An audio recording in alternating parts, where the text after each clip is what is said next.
Hello Vivekians, a very good morning from your science teacher Uma ma'am. So students, hope you all are enjoying the learning process of school from home. So first let's have a short recap of the last session. So as you can recall, in the last session we learnt about dispersal of seeds. We also learned why dispersal of seeds are very important. It is important so that every seed gets adequate nutrition, sunlight and warmth. So we also learned about the 4 agents of dispersal or the method of dispersal. The first one is wind dispersal. The cotton and dandelion disperse through winds. Why? Because their seeds are very light and hairy. Now second is water dispersal. Those seeds like coconut and lotus get dispersed by water. And tamarind and mango gets dispersed because of animals. And few seeds like peas and walnut burst out and then their seeds comes out and disperse. So these are the 4 methods of dispersal. So now we will today we are going to introduce a new topic here. So coming to the topic of the day, you all have learned till now how a plant grow from a seed. But do you know there are plants who can reproduce or grow a new plants from their other body parts like a stem, root or a leaf. So here we will now learn a new term known as vegetative reproduction. So let me read it for you. Sometimes a new plant can grow from a stem, root or a leaf. The growth of plants from different parts other than the seed is known as vegetative reproduction. As you can see here, 2 examples are there, rose and potato. So one by one we will try to understand how the reproduction of plants without seeds takes place. So in the next slide we will come to know about the reproduction from stems. So I will first read it for you. The stems of rose, hibiscus and money plant can be used to grow new plants.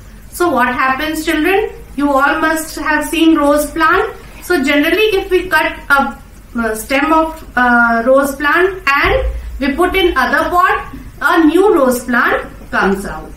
And do you know, children, that potato, ginger and onions are also example of stems, but they are known as underground stems. So potato, ginger and onions are example of underground stem. These can also be used to grow new plants.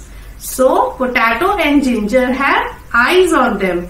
So the black spot that we see on the surface of potato and ginger are known as eyes. And if we cut a piece of potato having an eye on it and put this piece in the soil, a new potato plant will grow out. And to understand and have a better understanding of reproduction from stems, we are going to do experiment number 2 of this chapter.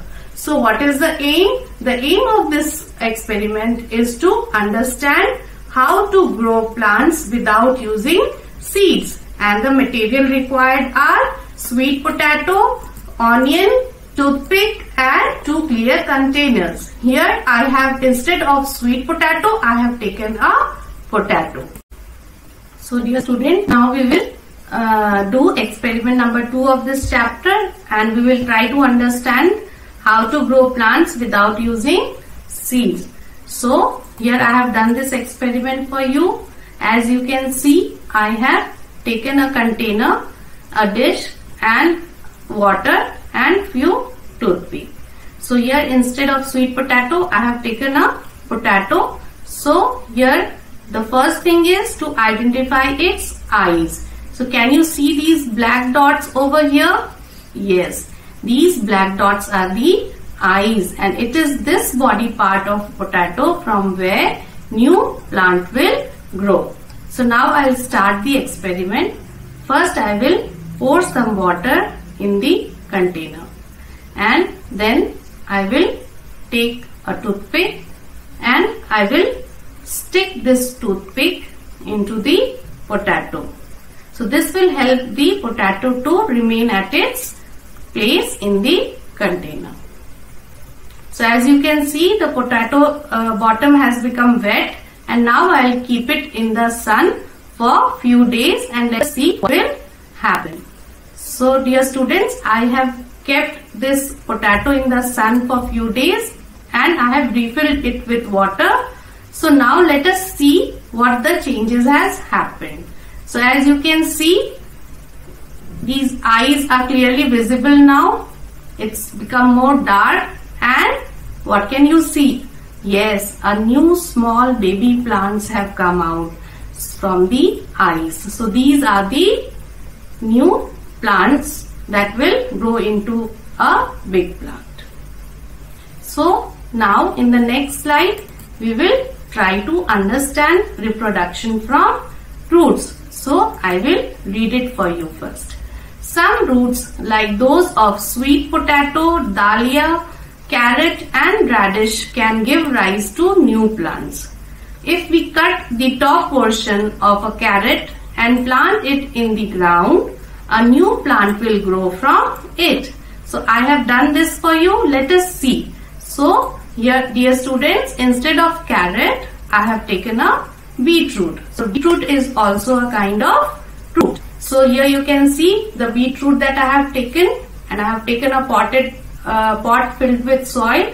So as it says, we are going to cut the top portion of the beetroot. So here I have cut the top portion, and I will just try to put it in the pot. I will first loosen the soil little bit,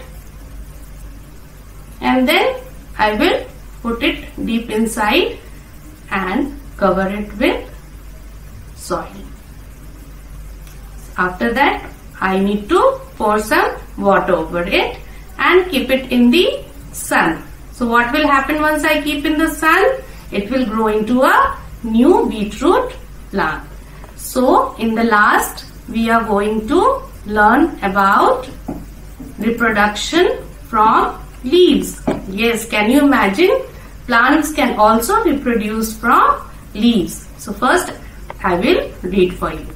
Sometimes a new plant can grow from leaves, and you can learn the example over here. Bryophyllum. Yes, what is the name? Again I will repeat it for you. Bryophyllum. So bryophyllum is a common example of a plant which produces new plants from its leaves.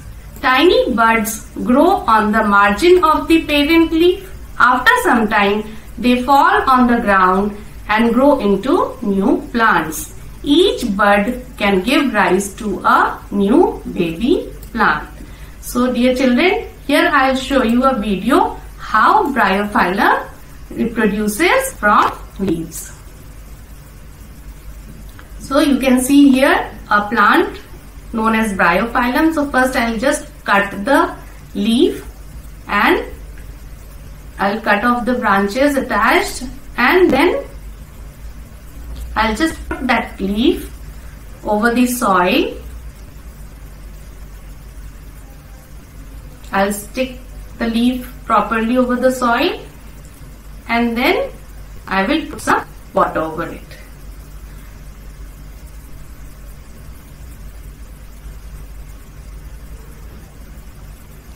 So after putting water, I will leave this pot in the sunlight for few days. And what happens after 15 days?